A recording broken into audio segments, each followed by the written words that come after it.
जयतु मा इंद्राणी। श्री श्री चांदपुर मा कालिकायै नमः। ओम सहस्राक्षी गजारूढ़ा हेमाभ्यां वज्रधारिणी इंद्रशक्ति समाख्याता इंद्राणी रूपमा स्थिता।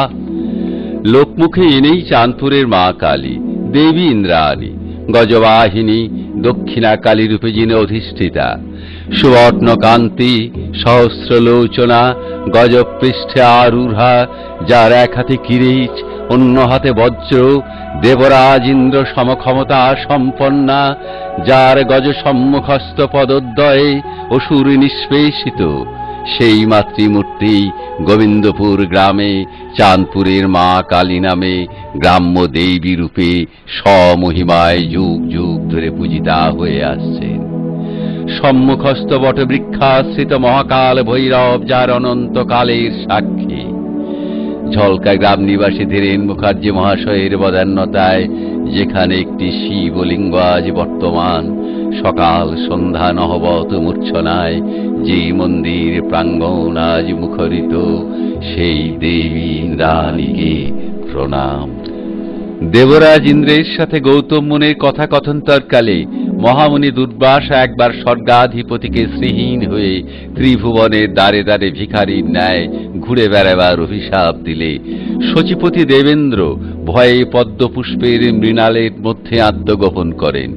যখন কেউ আর তার সন্ধান পাচ্ছেন না, তখন বাসব পত্নী শচীদেবী স্বামীর জন্য ব্যাকুল হয়ে দেবরাজের সন্ধান জানার নিমিত্ত পরমেশ্বর ইন্দ্রাণীর আরাধনা শুরু করলে দেবী ইন্দ্রাণী তার তপস্যায় সন্তুষ্ট হয়ে তার অভিলাষ পূর্ণ করেন। ভক্তি ভরে যিনি এই দেবীর আরাধনা করেন, রিপুনাশের পাশাপাশি প্রচুর ধন রত্ন রূপলাবণ্য যশ খ্যাতি সন্তানাদি সহ কাঙ্ক্ষিত বস্তু আয়ত্ত হয় তার। মহাদেবী দুর্গার বহুরূপের মধ্যে দেবী ইন্দ্রাণী মা কালী রূপে ভক্ত সম্মুখে আর এক আধার।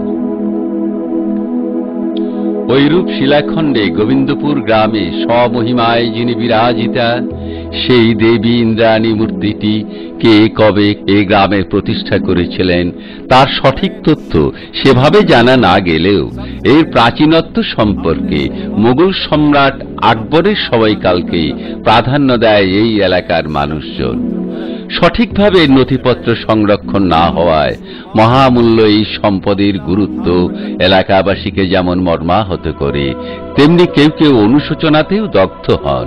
গ্রামের নামকরণ সম্পর্কে প্রচলিত জনশ্রুতি, এমনকি কিছু বয়োবৃদ্ধ দরদী সমাজসেবক ঈশ্বর ধ্বজাধারী দত্ত, ভোলানাথ পণ্ডিত, কাব্য ব্যাকরণ তীর্থ কান্তকবি কমলাকান্ত পাঠক, বিভূতিভূষণ মজুমদার, সৌরীন্দ্রমোহন উকিল, তৎকালীন নিত্য পূজারী ভূপেন্দ্রনাথ রায় প্রমুখেরা যখন বেঁচে ছিলেন তাদের মুখেও শোনা যেত স্বয়ং শ্রীকৃষ্ণ অর্থাৎ ভগবান গোবিন্দ একবার দেশ পরিভ্রমণকালে এক রাত্রি এখানে অবস্থান করেন। বন জঙ্গলে পরিপূর্ণ এই চাঁদপুর মৌজায় তখন কোনো জনবসতি গড়ে ওঠেনি। কালান্তরে তারই পাদস্পর্শধন্য এই জনপদ গোবিন্দপুর নামে আজও কালের সাক্ষী বহন করে চলেছে। চাঁদপুরের মা কালী দেবী ইন্দ্রাণীর মহাপূজা মহা আড়ম্বরে আশ্বিন মাসের শুভ বিজয়া দশমীর দিন অনুষ্ঠিত হয়। এই দিন গোবিন্দপুর গ্রাম ছাড়াও পার্শ্ববর্তী বিভিন্ন গ্রাম থেকে বহু ভক্তের সমাগম হয়। ভক্তিভরে মাতৃ আরাধনার পাশাপাশি পশু বলির বিধানও আছে। আষাঢ় ও অঘ্রাণ মাসে যে কোনো মঙ্গলবার দেবীর অতিরিক্ত পূজা হোম অন্ন মহোৎসবের মধ্যে দিয়ে প্রায় ৩-৪ হাজার ভক্তজনকে কৃষ্ণান্ন প্রসাদ বিতরণ করা হয়। সারা গ্রামে সেদিন অরন্ধন পালিত হয়। গ্রামেরই রায়বংশের নিত্য পূজারী এবং বিদগ্ধ পণ্ডিতের পৌরোহিত্যে পূজা হোম মহোৎসবে মন্দির প্রাঙ্গণ মুখরিত হয়ে ওঠে। পূর্বের মৃন্ময় নির্মিত মন্দিরটি ভগ্ন কলেবর হওয়ায় গ্রামবাসী ও স্থানীয় ভক্তবৃন্দের আর্থিক আনুকূল্যে সুউচ্চ চূড়াবিশিষ্ট ইষ্ঠক নির্মিত এই মন্দিরটি 1418 বঙ্গাব্দের শুভ মাকরী সপ্তমীর দিন চাঁদপুরের মা কালী দেবী ইন্দ্রাণীকে হাজার হাজার ভক্তজন সম্মুখে বৈদিক মন্ত্রোচ্চারণে শ্রীযুক্ত মনোজ কুমার ভট্টাচার্যের পৌরোহিত্যে স্বমহিমায় পুনরাভিষিক্তা করা হয়, যার বর্তমান পূজারী চন্দ্রনারায়ণ রায়। এই মহতী উদ্যোগ বাস্তবায়িত করার জন্য যাদের ঋণ গ্রামবাসী কখনোই বিস্মৃত হবে না, সেই জগন্নাথ প্রামাণিক, কুমুদরঞ্জন মণ্ডল, অলোকদেব পণ্ডিত, কালীচরণ দত্ত, সুশান্ত পাল, দুর্গাচরণ মণ্ডল, মল্লিকা পণ্ডিত, গৌরগোপাল পাল, নিত্যানন্দ পালদের তারা কৃতজ্ঞ চিত্তে স্মরণ করে।